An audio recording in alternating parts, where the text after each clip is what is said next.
Hello guys, स्वागत है आप सभी का हमारे इस प्यारे से यूट्यूब चैनल स्टडीमेट पर।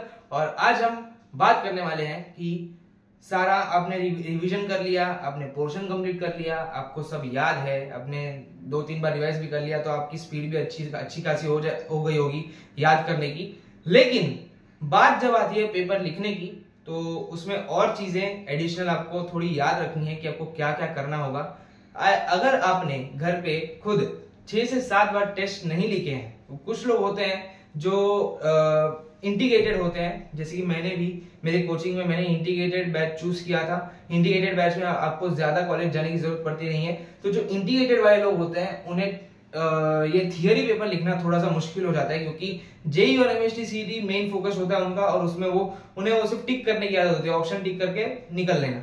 लेकिन नहीं, बोर्ड में आपको बड़े बड़े आंसर्स लिखने होते हैं, स्टेप वाइज लिखने होते हैं। न्यूमेरिकल्स में भी आपको स्टेप बाय स्टेप सब कुछ लिखना होता है, फॉर्मूला भी आपको अच्छे से लिखना होता है, जिससे कि एग्जामिनर को सब पता चले।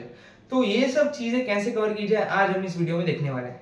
तो प्लीज नोटबुक और पेन लेके बैठो और इन सारी चीजों को नोट डाउन करो, क्योंकि बहुत ही ज्यादा इंपॉर्टेंट है। ये आपको कोई कहने आने वाला नहीं है। स्पेशली मैंने इस चीज के लिए एक अलग वीडियो बनाया है कि आपको पता चले कि आपको क्या क्या चीजों का ध्यान रखना है जब आप पेपर लिख रहे होते हो।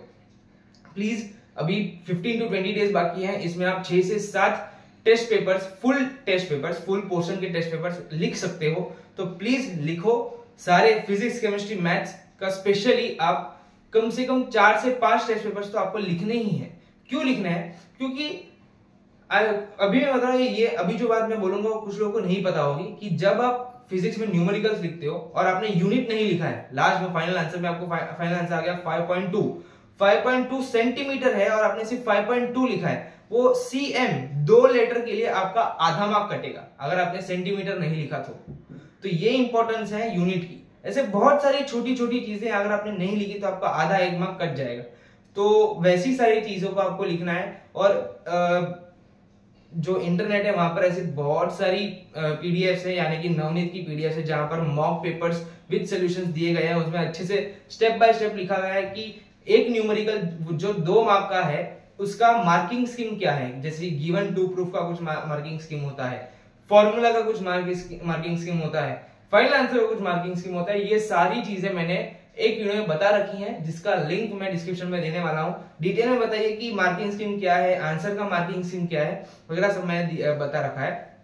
और एक चीज, जब आप बोर्ड एग्जाम दे के आते हो, जो आपका बोर्ड का पेपर होता है, वो बोर्ड के पेपर, ऐसे बहुत सारे पेपर एग्जामिनर के पास आते हैं चेक करने के लिए, और वो भी उसे एक्स्ट्रा टाइम में चेक करना पड़ता है। पूरे दिन वो कॉलेज में लेक्चर देता है, उसके बाद जो टाइम बचता है उसमें उसे वो पेपर चेक करना पड़ता है। तो पूरा दिन का थकान तो है ही, साथ में आपका पेपर चेक करना। अगर आपका पेपर चेक करने में उसे आसानी पड़ेगी तो खुशी खुशी आपको मार्क्स देगा। लेकिन आपने अगर एकदम जगह को एकदम बोलते हैं ना, एक आंसर के एक लाइन के बाद ही दूसरा आंसर लिखा है, प्रेजेंटेशन अच्छे से नहीं किया है, फाइनल आंसर को बॉक्स अच्छे से नहीं किया है, जो थियरी आंसर से उसमें हाईलाइट नहीं किया है कीवर्ड्स को, तो उसे बहुत मुश्किल ही पड़ेगी। उसे एक एक वर्ड रीड करना पड़ेगा और उसमें बहुत सारा उसका टाइम जाएगा, वो इरिटेट हो जाएगा। तो अगर आपका आंसर राइट भी होगा और एकदम छोटी सी मिस्टेक उसे दिख गई, वो 0 दे देगा। वो इंसान की फितरत है, उसका स्वभाव है कि उसे थोड़ा सा भी प्रॉब्लम हुआ तो पूरा गुस्सा निकाल देता है।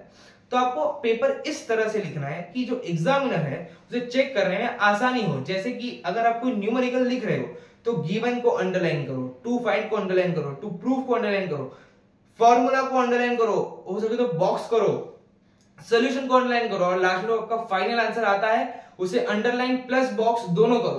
क्योंकि जब वो पेज पलटा और उसे न्यूमेरिकल दिखे तो उसे डायरेक्टली फाइनल आंसर लिखना चाहिए, और आपका फाइनल आंसर राइट होना चाहिए। इसके 2 प्रोज एंड कॉन्स भी, अगर आपका फाइनल आंसर रॉन्ग है तो वो ऊपर का चेक करेगा लेकिन आपका मार्क्स चला जाएगा, नेगेटिव इफेक्ट पड़ेगा।